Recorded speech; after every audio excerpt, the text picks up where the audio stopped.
The state of Maine is a beautiful and remote place. 90% of the state is covered in forest. 4 years ago, my family and myself encountered a creature that changed our lives forever. This is a chronicling of my search for Bigfoot. The truth is out there, and I intend to find it.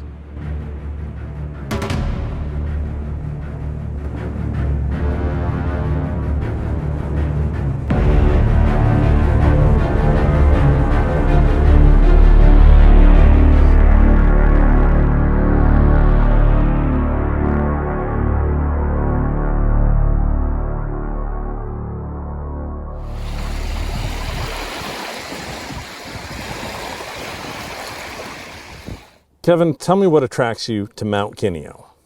Well, Mt Kineo has a lot of history, and it's just such a unique feature on Moosehead Lake, up, around the Rockwood area. And I was really looking into it because I read about it in a Mary Calvert book. And so she has all kinds of information, and I read it, and it really interested me that 11,000 years ago that there were Native Americans that were going there from different tribes all through New England. And there were 7 factories up there is what they called them. And that's where they would get this flint that was called rhyolite. Rhyolite worked so well, better than flint, and it held the edge a lot better. And so there was no other deposits like that around New England. So they would come up and spend a good portion of the summer staying there in peace, because there were tribes that were mortal enemies. But when they were on that island, they just kept to their own sections, had their own little factories. And then in about 1847, there was a tavern that was built out on the island. And I personally think it's because the guys were like, we're going out fishing, hop in the boat, go out to the island, hang out at the tavern. So then Great diversion. It really was, And so then in the 1880s, they had built this hotel, and there was a rail train that came from Waterville that went all the way to Kineo. It was called the Kineo line. And so people from all over the country were coming there because it was just such a beautiful area. And they had a dining room that could feed 400 at the same time.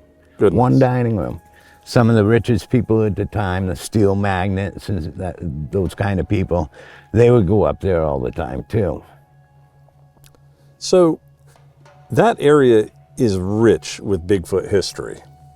Yes, and I've heard a lot of information from different places, and it seems like the Native Americans and the Sasquatch, Bigfoot, have a relationship with them. And I think being the history of that island, that there's a good chance something's there. Never went there for that reason. Started going probably about 7, 8 years ago. Me and my wife, bring my son up and we'd hike up. Sure.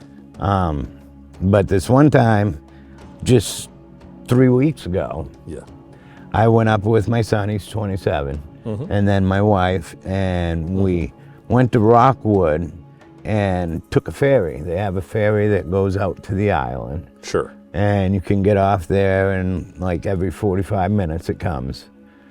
So we hiked up Indian Trail, which is the fastest, but it's the steepest, and so we hiked up to the tower and went up, and you can see moosehead all over the place. You can see Canada. And then after we got off the tower, I said, I'm gonna go the back way, because Sue and Isaac, they just wanted to take the shorter way, which was the bridle trail. Sure. So I went down the trail to the back of the island, and that's probably about a mile and a half. So I'm walking down through there, and I hear this crash, crash, crash, because it was the kind of like almost swampy-ish with the small dead cedars and really thick except for the trail. And so I kept hearing it, and I'm thinking to myself, is there somebody that's lost on the trail? You know, so I kept listening to it, and it went on probably for a good 100 feet. But I was in a hurry because I was going 4.3 miles altogether. And my wife, it was probably about 1.5 miles from the tower. So I was trucking right along. So what about the crashing that you heard made you think it might be bipedal? Because you'd hear crunch, crunch, crunch. And if you listen to yourself walk, that's how it sounds. And if you hear a moose, it's gonna be off whack. It's, you know, not gonna be just a steady 1, 2, 1, 2, because they have their 4 legs and they're gonna be making more of a crash, and you could tell that it was 4 legs. Sure. While you were there, did you see anything? Yeah, so I heard the crashing, and I said, hey, you okay? And then probably about 100 feet away in the woods, it was thick, I'll give you that, right? But there was just this one section where I could see a black figure standing, just go behind a tree. And then after that, I didn't hear it anymore. And like I said, I just didn't have the time to stop to investigate it more. You had to catch that ferry. I had to catch it. I was doing 4.5 miles an hour on the way back. Mm-hmm. Yeah. So your first trip to Kineo was 3 weeks ago, and then you went again a second time. Mm-hmm. The following week. Okay, so about 2 weeks ago. Yeah. Tell me about your encounter that time. So I got to Rockwood, took the ferry, got walking on the trails, and I decided to, instead of going up the Indian Trail towards the tower, I just skirted around on that 2.7 miles to the end of it, before the trail started. And because I wanted to be in that area, I didn't want to waste my time. And so I got on the trail, and it's rough going along there. And I didn't hear anything except, you know, some red squirrels or whatever, and didn't have any action at all. And I went to parts of the island where there was no trail, and it ended right at the ledge, right on the side. And I mean, it was hand over fist in some of those places. Oh, I believe it. Yeah, I go into rough spots, because if you go to the quiet spots that people don't want to go, that's where they are. I was just thinking about the feasibility of you know, a large creature swimming over to the island. It's not far. I've spent plenty of time out there, and it's not a long swim, you know, for a creature like that. It's very feasible. Because from the land to the islands. island, it's probably about a 1/2 mile. Yep, and there are some huge islands on, that's not the only island. Right across from that, there's another large island that's at least 1 mile long. Is it Sugar Farm Island? I believe so. It's a farm island. Yep, and it's not, that is not a long swim either, from that point to that point. That's right, and it's, the channel is fairly narrow. And that also is where Pittston Farm is. Yeah, if you're on Kineo Island and you look west, that's where Pittston Farm was, where I found those footprints. Yep, you found tracks that led right to the woods. Yeah. Across fields to the woods. Right on the edge of Moosehead. And there's nobody up there. No. That is that's hundreds God's of country miles right there. of nothing. Hundreds of square miles. Yes, of nothing. Yeah. Some of the biggest black bear in the state are from up in that area. Oh yeah. Because that stretches over to Jackman if you go west. Yep. And that's just very desolate. Yeah, desolate and thick. Yep. Because if you want to go through the woods, even if it's hardwoods, you're going to be saying, okay, I got to go this way to get around that dead tree. I got to go that way to get around that dead tree. But that's where you go. It's torture, you suffer, but at the end of the day, you know, you're alive, and you know, and you did something that, for me, it's kind of rewarding. It's like climbing a mountain. You know, I climb it because of the view, of course, but I climb it for the challenge too. Indeed.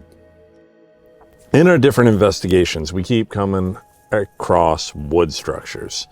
Tell me about wood structures, what you think. Not wood structures like something somebody built, you know, with machines and stuff like that. We're talking about things that almost look like a teepee, that have, you know, They're logs totally laid across, or things that are completely out of place in the woods that wouldn't happen through natural occurrence. That's right. And I've been in the woods for 50 years. You know, I'm 59 years old, been in the woods, always lived around the woods. And, you know, you can just see differences. And you start putting it together, you know, by breaking it down first. Was it blown over? Was it an animal that broke it from in the winter eating it? You know, because moose and deer, they'll do that. They'll, you know, reach for the branches and tear them off. But what you have to look for is consistencies. You know, and that's what I've been trying to do. It's not necessarily just looking for the prints. I'm looking also for the social aspect and trying to read what they're doing, because it's not going to be the same as what we do. Right. And, you know, I found trees that are always around 4 inches around. Just broke off, and I can't find the other ends of it, at about 3.5 feet. And it's consistent, and it's just amazing, because I started to try and follow those, you know, and pay attention to it. Sure. And then also pay attention to the way trees are laying on the ground. Some of them are like a barrier, almost kind of directing you. And on a lot of these trails, there's also markers that are about usually 2 inches around. And that's consistent. And they're broke off at about 6 inches. So do you think they're trail markers? That's what I'm thinking. I'm thinking it's almost like being on the Appalachian Trail for us. You know, you have white hash marks on a tree, and from where you stand at that tree where the mark is, you should be able to see the next one.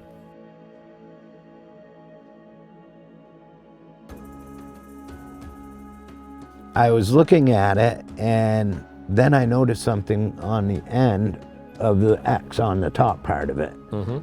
There was a frog. There was a dead frog laying there on its back or side. It was so twisted that you couldn't tell. And I felt its legs, and it was still flaccid. So it had just happened.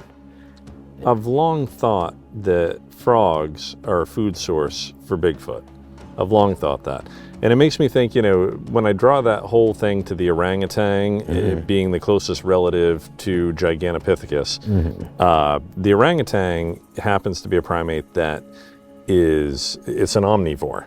So it does eat, you know, it eats small animals. Whatever it, you know, it eats whatever it needs to eat to subsist, you know. Or what their tastes are, kind of like us. Do you like lobster, hamburger? So if you were 10 foot tall, intelligent, you know, bipedal creature, and I'm not even saying all Bigfoot are bipedal, because there's plenty of sightings where they're on all fours.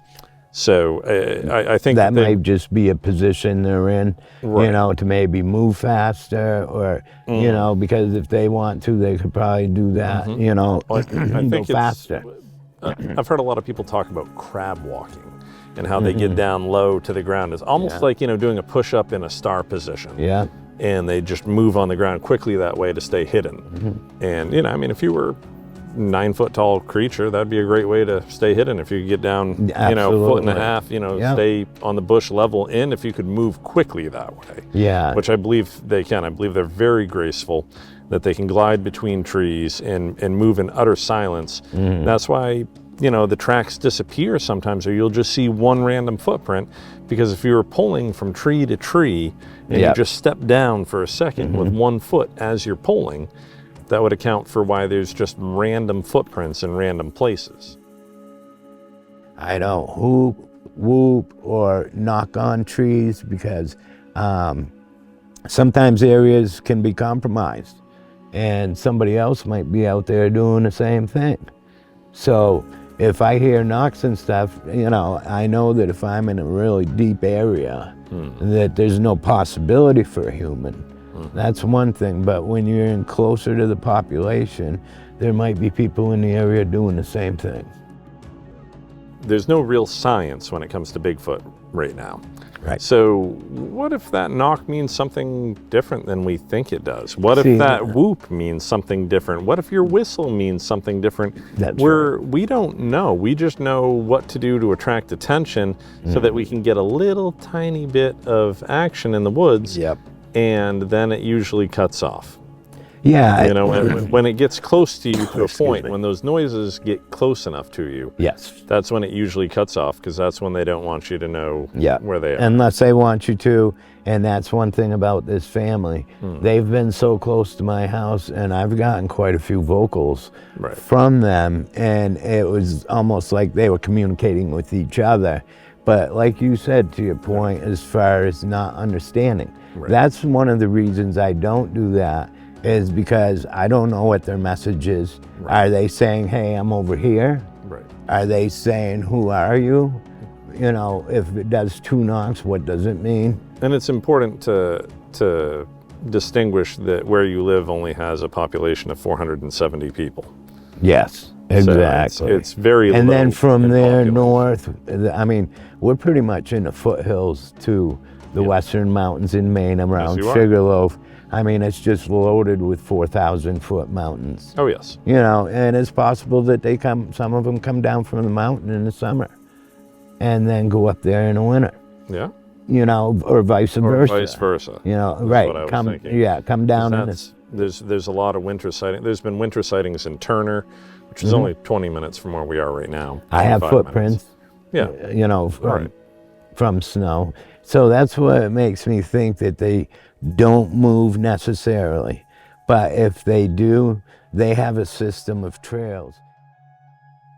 Now, I'd also like to bring up the distinction between, I feel that there's 3 schools of thought on what Bigfoot are.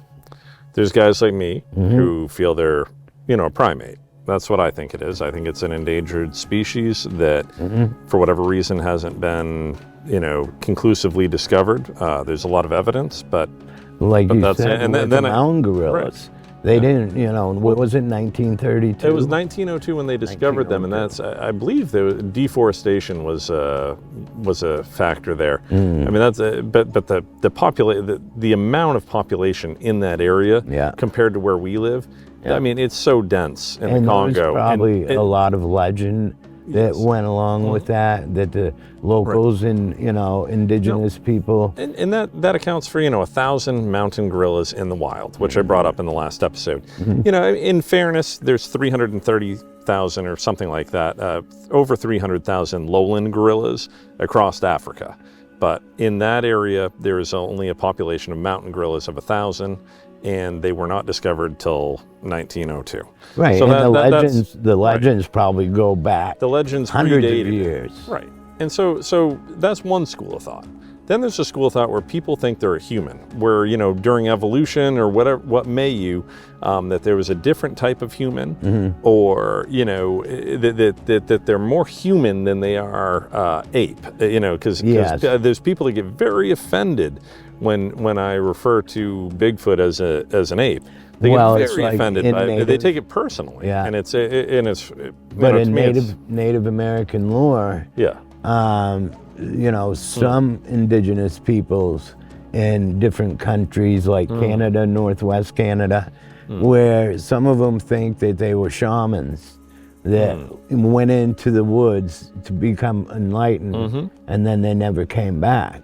So, you know, that there's a lot of different legends of who they are. And some people think, well, what is it? Just one, you know, make a joke about it. It's like, it's a whole society. Right. And then the third group of thought in thinking of what Bigfoot might be, and this is just my opinion, that there's three major groups of thought, and the third one would be paranormal, supernatural. In that Bigfoot, either can see the light spectrum better than us, because we only see a small fraction of it can definitely right. see above our spectrum and probably right. below it. And so maybe it can hide very easily due to that advantage, or maybe it's multi-dimensional is in that school of thought. That school of thought is that they slide in and out of dimensions. Yep. And I tend not to think that way, because I think practically about what kind of creature, deer don't, to my knowledge, slide in and out of. Let's start here, right, and try to follow their habits. Right. Learn what their society is about, like the branch weaves. Is it a decoration? Is it to say we have a baby? Or is it something some group of kids did? You know what I mean? Yeah. Which is unlikely, because we look at the brakes and we look at the quality of the brakes, and they're not chainsawed, they're not cut, they're broken. That's right. And you'd have to be mighty strong to break a 4 or 5 inch thick hardwood tree. It's that's something that 14, 15-year-old pranksters aren't going to do. And I really don't think that most grown men would have that type of strength or be able to do that. Right. To that quality, or why would they, out in the middle of nowhere, Well, and the thing is that, like, between those three schools of thought, there's probably a little truth in all of them. That's what because it's like, maybe they can just move around, it's, a little differently, but there's definitely a possibility of dimension. It's like nobody knows. Right. Out of all three of those schools, nobody knows for sure. Maybe. And so, what I want to do is first learn their patterns in society and how often they're around. Because if they were interdimensional, they wouldn't be around all year. Right. Because I found evidence, with footprints in the summer, winter, fresh breaks, any time of the season. Right. So it's like, and it could be day or night that you can get activity. Oh, I agree.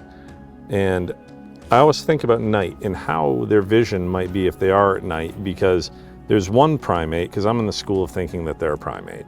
So there's one primate that has the owl monkey. It sees with monochromatic vision, and there's a bunch of subspecies of the owl monkey, but in any event, they don't see quite the same way we do. It's more like gray, and shades of gray. And so when kind of like cats and fox and everybody else, and the more light that they get, the more they can see.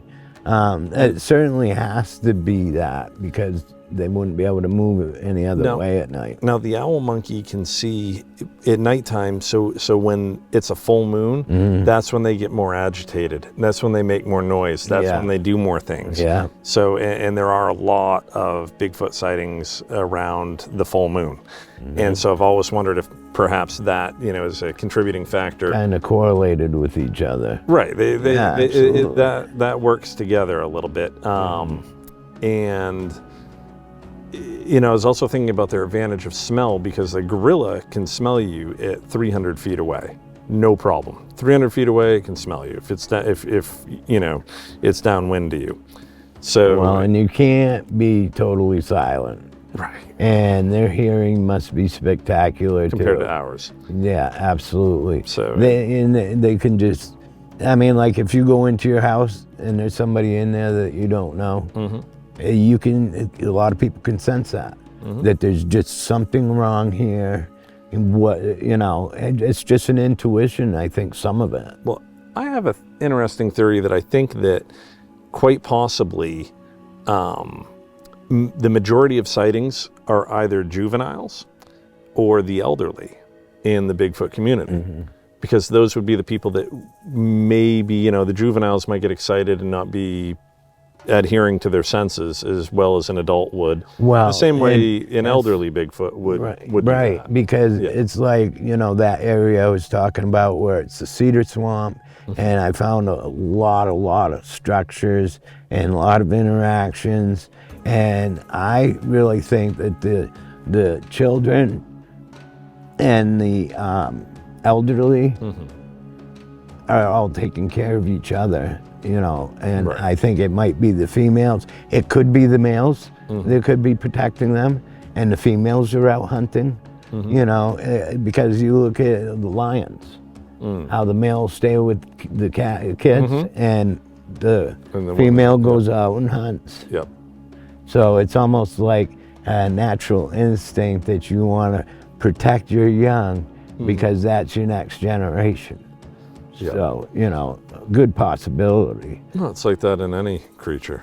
Yeah. Absolutely, you want to protect your young. Yeah. So be So careful I if do- you run into a family of Bigfoot. Yeah, and see, that's another thing that is a problem with a lot of people that are searching for Bigfoot. They have these, you know, big productions and, you know, on the Discovery Channel. They'll go to an area that maybe there was a sighting just yesterday, and they go there to do the production. They're there for maybe 2 or 3 days investigating, and then they're gone. You know, it's like, I think that it should be the people that are local that form a relationship with the Bigfoot families that are around them.